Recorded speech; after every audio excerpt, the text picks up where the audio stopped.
Halo anak-anak, kembali lagi pada video pembelajaran kali ini. Oke, pada video pembelajaran ini kita akan membahas mengenai interaksi sosial. Materi IPS kelas 7 di semester 1. Apa itu interaksi sosial? Interaksi sosial adalah hubungan timbal balik antara dua orang atau lebih. Syarat terjadinya interaksi sosial, yang pertama adanya komunikasi, ya. Kemudian yang kedua adanya kontak sosial. Oke, kita akan bahas satu persatu mengenai syarat interaksi sosial.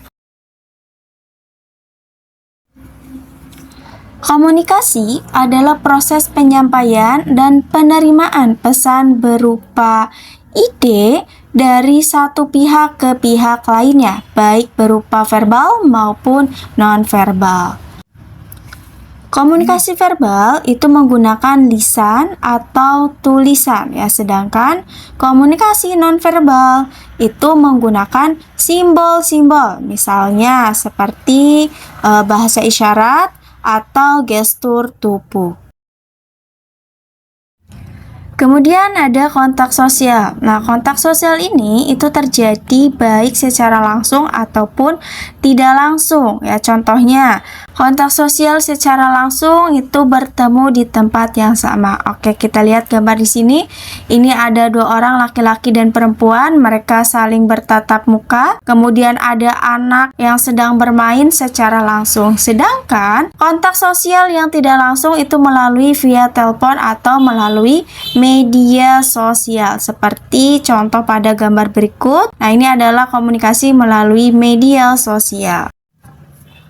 Selanjutnya ada jenis-jenis interaksi sosial. Jenis interaksi sosial itu meliputi interaksi antar individu, kemudian interaksi individu dengan kelompok, dan interaksi kelompok dengan kelompok. Oke, kita akan bahas satu persatu mengenai jenis interaksi sosial. Interaksi sosial antar individu. Ya, interaksi sosial antar individu merupakan pertemuan antar seseorang dengan individu lainnya untuk memberikan aksi atau respon. Contohnya, ya, mengajak teman untuk bermain atau orang tua menasehati anak. Kemudian ada interaksi individu dengan kelompok. Nah, biasanya interaksi individu dengan kelompok itu orang tersebut dia akan memberikan suatu aksi, ya, atau informasi ke orang banyak atau kelompok tertentu. Contohnya seperti guru mengajar murid di kelas. Jenis interaksi selanjutnya ada interaksi kelompok dengan kelompok. Nah, interaksi kelompok dengan kelompok merupakan pertemuan antara dua kelompok atau lebih dengan kelompok yang berbeda. Contohnya, organisasi Karang Taruna memberikan informasi kepada masyarakat. Yang mana di sini Karang Taruna adalah suatu kelompok, kemudian berinteraksi dengan kelompok masyarakat setempat. Selanjutnya ada bentuk-bentuk interaksi sosial. Nah, bentuk interaksi sosial ini dibagi menjadi dua. Ya, ada asosiatif, yang mana asosiatif ini merupakan bentuk interaksi yang mengarah pada pereratan hubungan. Jadi interaksi yang positif. Selain asosiatif, ada disosiatif. Nah, kalau disosiatif ini itu mengarah pada perpecahan. Jadi sebuah interaksi yang negatif.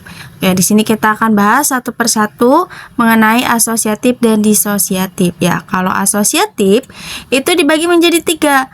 Ada kerjasama, akomodasi, dan akulturasi. Oke, ini pembahasan mengenai kerjasama. Kerjasama adalah proses bekerja sama untuk mencapai tujuan. Nah, contohnya seperti kerja bakti di kampung. Oke, kita lihat di sini ada gambar yang mana mereka sedang bekerja sama untuk membersihkan lingkungan sekitar. Selanjutnya ada akomodasi. Nah, akomodasi ini adalah upaya untuk meredakan atau menyelesaikan pertentangan yang terjadi. Tujuannya untuk mencapai keseimbangan dan mencegah memperbesar suatu pertentangan. Oke, kita lihat gambar di samping. Nah, ini ada gambar akomodasi berupa mediasi, yang mana di sini seorang ketua RT yang sedang melakukan mediasi karena perselisihan antar warga yang ingin membangun usaha peternakan dengan warga yang menolak adanya peternakan di dekat desa mereka. Bentuk asosiatif selanjutnya ada akulturasi. Nah, akulturasi ini adalah perpaduan dua kebudayaan berbeda dan menjadi satu kebudayaan baru ya, tetapi kebudayaan aslinya itu tidak hilang ya, atau masih ada. Contohnya seperti wayang kulit. Yang mana wayang kulit ini merupakan kebudayaan Jawa, dan cerita dari wayang kulit ini berasal dari India atau cerita Mahabharata. Oke, selanjutnya bentuk interaksi berupa disosiatif atau mengarah pada perpecahan, itu meliputi persaingan ya, kontravensi dan juga konflik. Nah, apa itu persaingan? Persaingan adalah usaha untuk memperlihatkan keunggulan masing-masing. Contohnya persaingan antar tim sepak bola untuk memenangi pertandingan sepak bola. Ya, jadi setiap tim mereka menunjukkan keunggulannya agar dapat memenangkan pertandingan sepak bola tersebut. Jadi tidak ada niatan untuk menjatuhkan atau melakukan kekerasan terhadap lawan.